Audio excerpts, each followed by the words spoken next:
Welcome back to the Why Mindset Matters podcast. I'm Eslana Loa. I'm an author, speaker, resilience mindset coach. I'm a nurse, a midwife, and a mother of four. If this is somehow the first episode of mine that you've found, I do want to start by providing a trigger warning. I do discuss the loss of my teenage daughter, Riley, to suicide. In this episode of Why Mindset Matters, I want to call out the stories that we tell ourselves, the ones that sound wise, they feel safe and they help us sleep at night, but secretly these are the things and the narratives that actually keep us stuck in life. And those narratives that we choose serve to actually protect our comfort zones rather than our potential. Whether it's things like, oh, that's just who I am, or I'm not ready yet, or I've been through too much to change, whatever it is, there'd be a million different narratives, different little scripts that we use in our life to essentially try and, I guess, keep ourselves safe and comfortable, but stifle our growth. And sometimes we don't even realize that we're doing that. And that's what's been happening for me lately is I've started to pay attention to the narratives that I have been choosing and the accountability that I need to have for the fact that that is a choice. And then bring an awareness to, is this choice that I'm making, that is mine to make, actually serving me, or is it stifling and keeping me stuck rather than facilitating any of the good really that I want in my life, because I'm putting so much effort into every area of my life, but also my attempted emotional intelligence and my investment in myself and my own growth and development. And I don't want to be the enemy in my camp who's kind of there sabotaging that effort. But these kinds of scripts that we use become like soft prisons. The way I would describe it is we imprison ourselves using these narratives, but in a prison where the door's not locked, we're free to leave at any point. The door's not even actually closed. And yet we sit a willing participant, if you like, of this imprisonment that we impose on ourselves without even really bringing an awareness or accountability to. And it has such a bigger potential for negative impact than any of us might actually currently be realizing before bringing this kind of awareness to it. They keep us from confronting the hard truth, and that's that growth is uncomfortable and it becomes seductive to avoid it. You know, the avoidance is seductive because there will be an element of discomfort with growth. Otherwise, it's not growth. Let's be real. It's maintenance. And growing pains are a part of the growth process, and the discomfort associated with growth is because you're expanding, you're increasing in size or potential or capacity or whatever it is. And that increase in size, much like if you go and work a muscle or a group of muscles at the gym, you don't just get bigger muscles. With the work associated with growing the muscles, there's an element of discomfort, and then we get the pleasure related to the results or whatever it is. And I know I've spoken in previous episodes about the ego seeking comfort and pleasure and avoiding at all costs discomfort. But what will happen if we're not careful and if we're not aware that it is our ego at the wheel or choosing these narratives rather than our more conscious and higher self who's invested in seeing ourselves grow and reach our potential, then what will happen is in the attempt to either achieve pleasure or at the very least avoid discomfort, we do become seduced by the capacity we have to avoid all of that, and do that, I believe, by choosing narratives that serve us in staying in comfort zones that ultimately aren't comfortable. They're just familiar. And our brain likes to categorize familiar as if it is comfortable because it gives us some kind of perception of certainty or control. And both are falsehoods, let's be honest. So I know in reflecting on all of this, I was thinking about a conversation recently where somebody who's in a relationship that they are not comfortable with, that they know that it's served its season and they should really leave and move on with their life. The way that they're keeping themselves imprisoned was they had this narrative and said to me, oh, better the devil you know, because it's a jungle out there. Dating is a jungle. And I won't argue with that. It is a jungle. It's actually crazy and can be overwhelming. But the story they were using was, it's a jungle out there, and, if it's not this person, you're going to be taking on somebody else's baggage and potentially their mental health struggles or whatever it is, and why, when better the devil you know. But it got me thinking, why does there need to be a devil at all?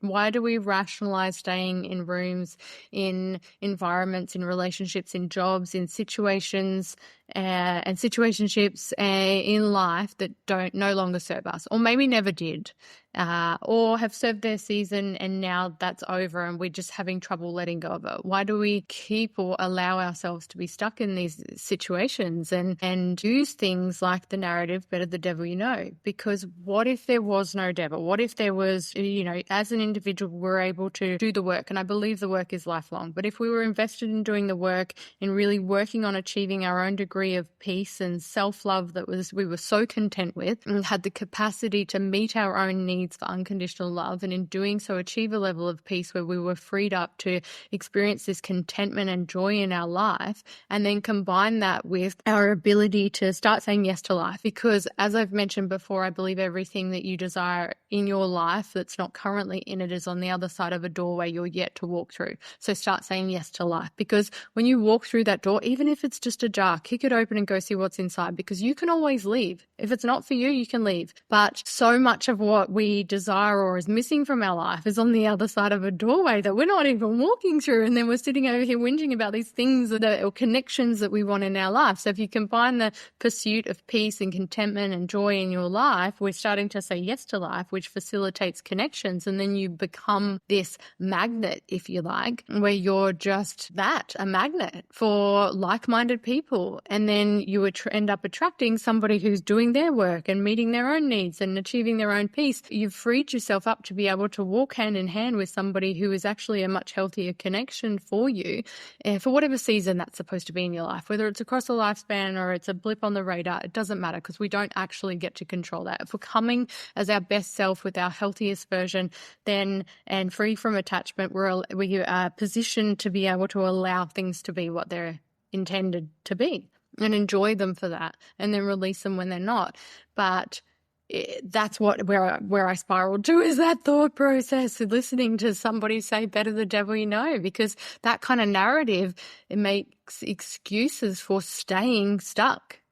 And if you think about what I've just explained, that sounds beautiful, it sounds amazing, it sounds rewarding, because it is all of those things, but not immediately. It's having the courage to get out of your comfort zone, to become uncomfortable. I saw something recently on Instagram that said something along the lines of, it's a privilege to be exhausted in the pursuit of things that are positive or good for you. I can't remember the words, but it is 100%.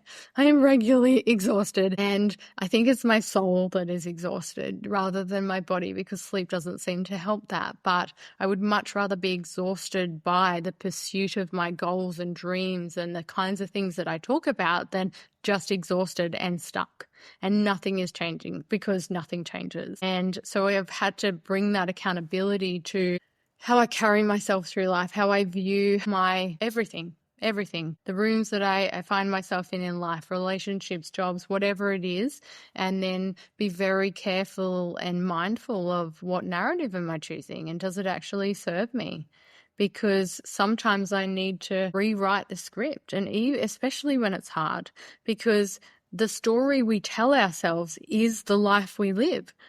And if we actually really break that down, 100%, I promise you, you are living the story that you tell yourself. So if you don't like parts or are discontent with parts of your life, start changing the story that you're telling yourself. Start evaluating what you're accepting as the narrative around your life, because you're facilitating this. And as uncomfortable or overwhelming as it can seem to change that, everything good, all the, pleasure that our ego and brain seeks is on the other side of effort and growing pains. But it's there. It is completely doable and achievable, and 100% ours for the taking. But I really wanted to have a conversation as like a kind of invitation to ask you, what are you choosing to believe? And what is it actually costing you? Is it your freedom, your peace? Is it costing you actually your ability to go to the next level, and keeping you stuck in something or somewhere? And I don't need to be able to define it. You would know what it is for you and what that looks like, because we all have these stories that we tell ourselves, these little scripts that we repeat to make sense out of where we are, or to justify why we haven't moved or moved on or moved out, or to soften the sharp edges of the truth. And make it easier to digest for ourselves. But what if the very narrative bringing us comfort is the one that's keeping us stuck? Because comfort zones aren't comfortable. They are familiar, and it's deception at its best. But I just want to get real about these ways that we imprison ourselves with our own words, because I personally found that I was doing it. And there's ones that we choose that sound noble or even spiritual, and they're actually quietly shielding us from growth. And some people would sit there and go, okay, I don't want to grow. I don't believe that, because if you did want to grow, you wouldn't be listening to this. As I said I think it was the last episode, I'm pretty confident that by now, if you're still with me, we're on this journey together, and it is one of growth. And I appreciate you being here, even if it's the first one you've listened to or you've listened to every single one of them. I don't take it lightly that I have this opportunity to share everything that I have to say about how I feel on this topic with you. And I'm grateful that you're here. But I want to talk about how to catch ourselves in those moments where we are choosing safety over expansion, and how essentially if we want different results, we need to tell a different story. And even when it hurts, especially when it hurts, I'm going through some shit at the moment, and I found when I reached out to a couple of friends that my narrative was, oh man, I feel like I'm about to truly come face to face with rock bottom, and felt like I was on the precipice of destruction. Like, this is what's going to destroy me. And it's interesting to even look back at the narrative that I chose, because this is what I'm going through is not rock bottom. Bitch, please. I have been there. I have been through way too much in my life, and this is not rock bottom. Definitely everything in the last couple of years and losing Riley was that. That was the destruction. This is not that. This is the becoming. This is the on the way up. It still feels shitty because it's still low, but it's the new becoming of me, and there's a discomfort associated with the growth. And when I had the opportunity to have that mirror held up by close friends and remind me to straighten my crown and remember who the fuck I was, then I realized actually this is not destruction. This discomfort that's happening, I need to check myself and change that narrative and realize that every single thing that I have been through in life, and I know this applies to you, that I was convinced would destroy me or that I could not possibly survive. I haven't just survived. I'm a better version of myself than any of the versions that came before me. So not only did I rise from the ashes, I was the fucking phoenix. And so there's nothing about the challenges that are happening now that trumps all of that by any means. And I think that if I bring some emotional intelligence and awareness to my current situation, 100%, I am exhausted. My soul is exhausted. I was more the feeling of overwhelm of, are you fucking kidding me? Like, when is life just going to be a little bit kinder, a little bit less challenging? But the reality is, I don't want to lay down and not get back up. I don't want a soft, easy life. I don't want to tempt the universe and see exactly how bad things can get or how challenging, but nothing is actually bad. The challenges that I'm facing are uncomfortable, but the discomfort is associated with the growth. And when I realized that, as I was driving in the car in the last couple of days, I actually kind of got excited when I reframed it as the discomfort of growth and something that I could lean into rather than resist and resent. I have no idea what's on the other side of this growth, but I certainly had no idea that this version of myself was on the other side of growth that I've already done when I was back at that previous version of myself, believing that I was completely destroyed by my life circumstances and I would not survive. And yet I didn't just survive. I learned how to thrive and to rebuild myself and to walk back through the flames of horrific grief and trauma every day to become this version of myself. And this is just the beginning. So I welcome the growth. I lean into the discomfort, and I have rephrased it, but I get it. Like, I get how easy it is to choose the victim mentality, poor me, resentment-based narrative of, man, I don't think I've got this, and it's like, well, actually, if you needed somebody in your corner to reassure you that you've got this, whatever your challenges are at the moment, let me be that. Because look back and realize that every single thing you were convinced that you would not be able to face, get through, overcome, or survive, you have to be here today. And the fact that you have the kind of emotional intelligence or investment in yourself to even be choosing to spend your time listening to this podcast right now, you're a fucking legend. And of course you've got this, whatever this is, whatever these challenges are. But I'm also here to help you, keep you accountable. Like I'm checking myself. Choose your narrative carefully. Let it be one that serves you, and don't be hard on yourself, because it's not about always having got it right. We haven't, we won't for the rest of our life. It's about acknowledging when we know better and how we can do better, and then doing that, acting with intention and bringing that awareness to your personal narrative, the story that you're telling yourself about who you are and what you deserve or what's possible for you, because it's a really powerful place to be. It can be uncomfortable in the beginning because we start to realize that we've done all of these things that don't serve us, and it's facilitated all these environments or rooms or situations in life that actually don't serve us. That my comfort zone isn't actually comfortable. If I'm honest, it's not comfortable.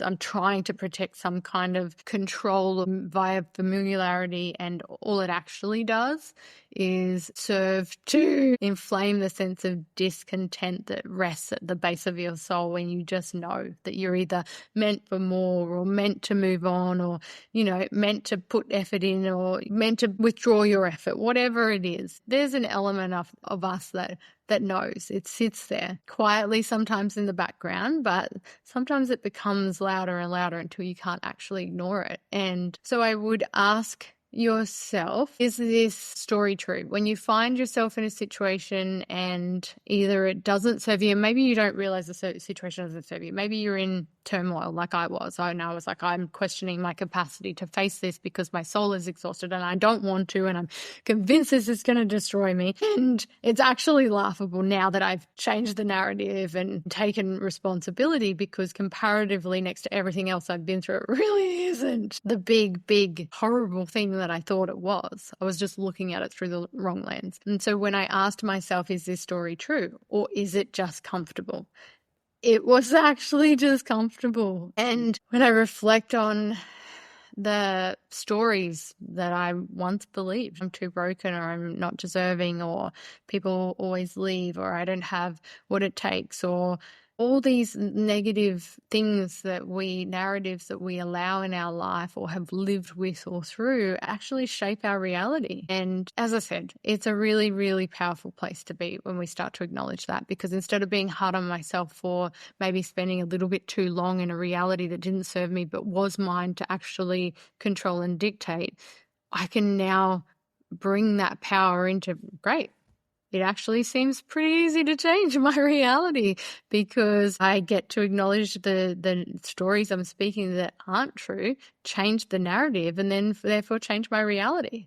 That's an amazing place to be. And then when I combine that with the acknowledgement that comfort zones feel safe, but what they often are is just stagnant. It's, we're trying to maintain rather than grow and expand. And seeking comfort or a comfort zone can very much be a trauma response, a way of avoiding uncertainty or the pain of past experiences. And I get that, because it's been my instinct in the aftermath of losing Riley to seek comfort and like any form of certainty. I just needed some form of certainty so that I could feel like maybe I was going to be safe, and that nothing was going to harm me like things like past experiences had. And I get that sometimes, especially in grief and trauma, our survival mechanisms and our tendencies and our instincts are there for a reason. And sometimes we need that trauma response that seeks comfort and in some kind of way of avoiding uncertainty. And there's nothing wrong with that. Where it becomes hazardous is when we outgrow the need for the immediate trauma response, but we stay in it. And what I mean by that is 100% I needed to not have too much expected of me after losing Riley. I had no idea how I would ever work, how I would function, all of these things. And I get and have compassion for the ways that I needed to avoid uncertainty and pain and things that in my life. But as I got to my feet emotionally, it wasn't going to serve me to stay in those trauma responses and keep making excuses, because that's what it becomes. It becomes less of a trauma response and more of an excuse that allows you to stay stuck in your grief and stuck in your trauma and just stuck. And it doesn't actually serve to help you avoid uncertainty, because that's part of life, or the pain. We don't get to avoid those things. We get to acknowledge the presence of them and learn how to work with or through certain things in our life so that we can facilitate joy and this experience that is 100% worth living, rather than just staying stuck and stagnant. And I want you to think about it like this: is not peace if it's rooted in fear or avoidance. Sometimes I think we can get that a little bit twisted. Like, I'm just seeking peace, or I just want peace. When you really actually get face to face with the experience of and to really drown yourself in the experience of genuine peace, you realize that the things you thought were peace were not. Were rooted in fear. They were about avoidance, and there's a big difference. And so it's just being able to check in with ourselves when we think that we are choosing narratives that serve comfort or peace. Are they actually doing that, or are they coming from fear? Are they facilitating us avoiding the very things that we need to address or lean into or work with or work through? And sometimes with a trained healthcare professional or somebody outside of ourselves, but are these things that we need to do all of this A, B, and C with in order to actually facilitate genuinely experiencing comfort and peace? And the other thing I was reflecting on is how seductive safe narratives are. How we often just repeat stories that sound empowering, but they keep us from action. They keep us from taking action. Like, I'm just protecting my peace, or I'm not ready yet, or this is just who I am, whatever it is.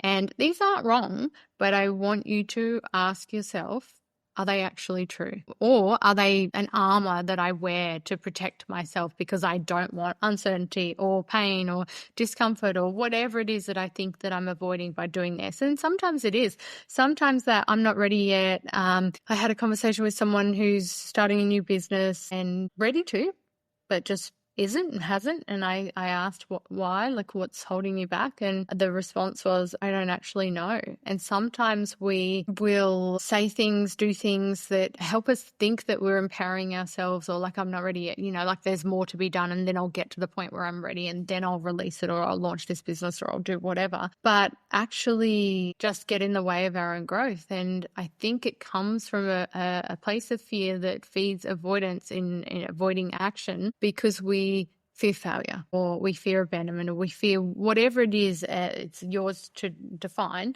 But if you're finding that you're choosing narratives that keep you from taking the action necessary in order to achieve whatever it is you desire to achieve, that you want in your life, that you're trying to attract into your life, but you're not taking the intentional action for it, what's standing between you and that intentional action? I would be evaluating that. And where does that narrative come from? And what is the fear? Because it would be coming from a place of fear. Or fear of what? Is it fear of failure? Because is it fear of success? There could be any variety and number of things that could be. The whole point I'm trying to make is that by naming it, we take our power back.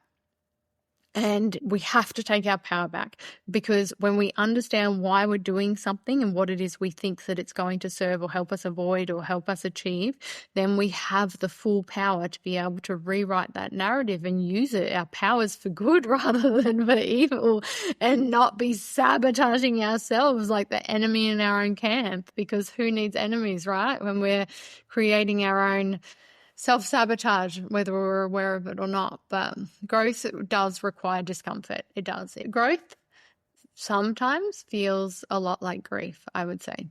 Like grieving an old identity or an old belief or belief system, or a version of yourself that is outdated and you need to outgrow that. And the acknowledgement of that feels like a death of self in a lot of situations. And I think that's been a lot like what I've been going through, where I went, are you kidding? I don't think I can survive this. Like, I've just had so much grief and so much having to get back up and rebuild myself. And I've lost so much. I didn't just lose Riley. I lost my career. Like I cannot work in the hospital setting. I let my registration go because I had to choose me. I had to choose peace. And a part of the growth that came from choosing and identifying what peace was going to look like and what I had to let go of was a real sadness and a loss of that part of my roles in life that I had let become a part of my identity. It's how I saw myself. It's something I thought would make up a part of who I was across the rest of my lifespan. And so it was, but it wasn't. It wasn't a death or a grief the way it felt. It was the death of the old self that has to happen in order for the new becoming. And so it's actually quite beautiful. And having the courage to lean into the grieving process and not rush it and fully acknowledge it was something I'm really proud of, the capacity to do that. And when I do get emotional, it's not sadness for feeling like that's a part that's still missing. It's a sadness for the previous version of myself that I have so much compassion and empathy for when I think back to what I went through in grieving that part of my life on top of my own child. I feel so much compassion for that version of myself because it was so heavy at a time where I really just needed something to be a little bit lighter, not extra heaviness on me. But the thing that I've learned is you can't expand and grow and stay comfortable. You don't get that. And when you're meant for greatness, and I believe that we all are, then you have to make the choice to kind of go to war. And it's not go to war with myself or others. It's go to war with the belief systems that don't serve me anymore. Cut the shit and really take accountability, shoulders back, head high, come into each new day knowing that I've got this. I might not know how, but I'm going to fill the gaps between where I am and where it is that I need to be in order to facilitate growth rather than stay stuck in essentially just maintenance and maintaining some mediocrity that doesn't serve me, and it feels like unrest at the base of my soul because I know that the discomfort in me is seeking more of whatever it is, but I'm responsible for that. And so all of that led to a breakthrough for me that I wanted to share because I feel like it's the power of our mindset that gives us the capacity to rewrite or reframe. Instead of looking at things like, I've never done this before, it can become something like, I'm learning how to do this, and see how when you change the scripting and the way that you speak to yourself, the way you speak about yourself, the way you speak about your life, it could be changing it from this is hard to this is challenging me, this is stretching me, and choosing a new narrative that may be uncomfortable, but I promise you it's going to be liberating. Because I know that even in the last couple of examples that I gave, when I said the first one, it feels restrictive and constrictive. And then I give you the second option of I've never done this before to I'm learning how to do this. It feels lighter. It feels freer. It feels expansive and so much more potential. And that I am looking out at all of this untapped and, uncapped potential that I have rather than the limitations of you trying to do something you've never done before. It's almost like parenting a small child. We wouldn't speak to them in that burst narrative, but we speak to ourselves and about ourselves and our life in that way without even really giving it much consideration. And that's all I'm encouraging you to do, is give a lot more consideration to how you speak about yourself and to yourself, but also bringing accountability to all of this without shame. Because there's no place in all of this for shame. You're not broken for having comfort zone stories. You're human. We all have them. We all do them. We all live with and through, and it's just a part of the lived experience. But our self-awareness is a powerful, powerful tool that we can combine with self-compassion, because that's necessary, and really start to call ourselves out, but still love ourselves through it. And that's the thing, when you work on that degree of self-love where you bring that kind of compassion to yourself, a part of love is the capacity that we have to call out the negative or the shitty. And when you love someone, you will call them out on their bullshit. And not as a way of humiliating them or inducing shame, but as a way of promoting their growth and them reaching their potential. And being able to do this kind of thing is a sign of really powerful self-love. And it is a beautiful gift to give yourself, and something that I would love to see us all doing more of.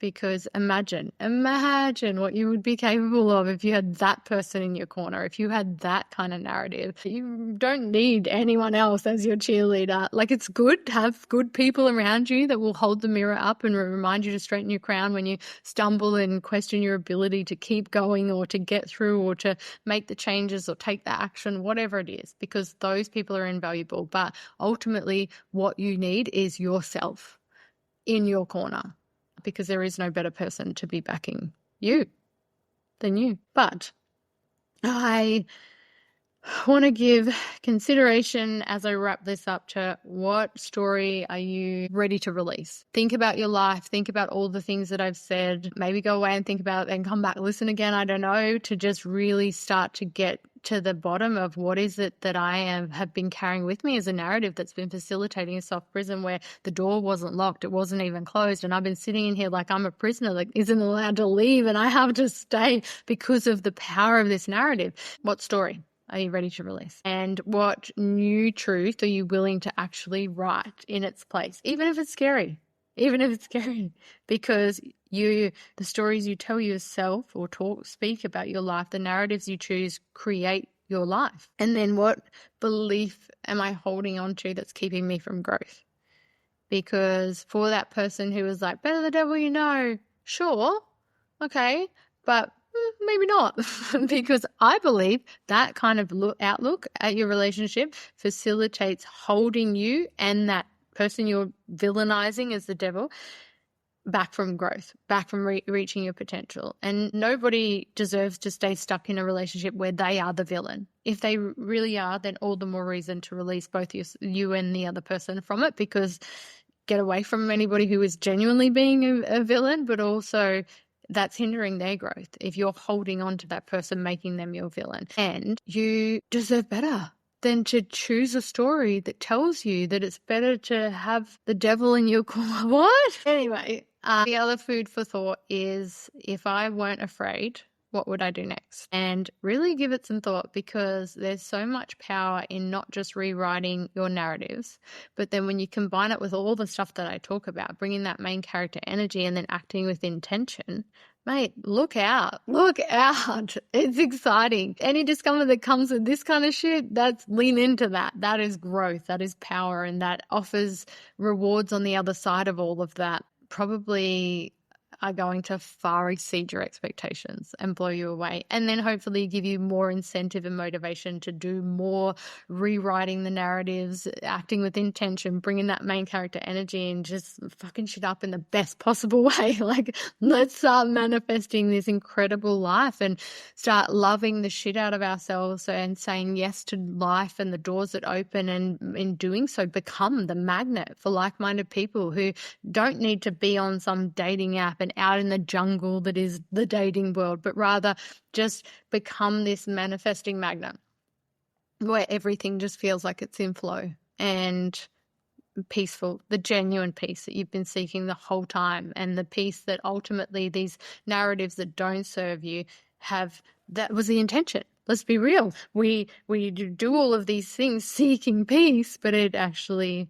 ends up in sabotage rather than peace. So how exciting to know that we can actually start to acknowledge the truth that we've been avoiding and do these things and take accountability, and in doing so facilitate a potentially very different lived experience, but definitely one that you get to be the author of and the narrator. And it's a pretty exciting thought and very powerful position to find yourself in as the author of your own story. And maybe you've just taken the pen back or taken full responsibility for that role, but let's go, because the world is your oyster. And that has been my life lessons this week. So I thought I would share them. And I very much appreciate you sticking with me to listen to this. And thank you for being here.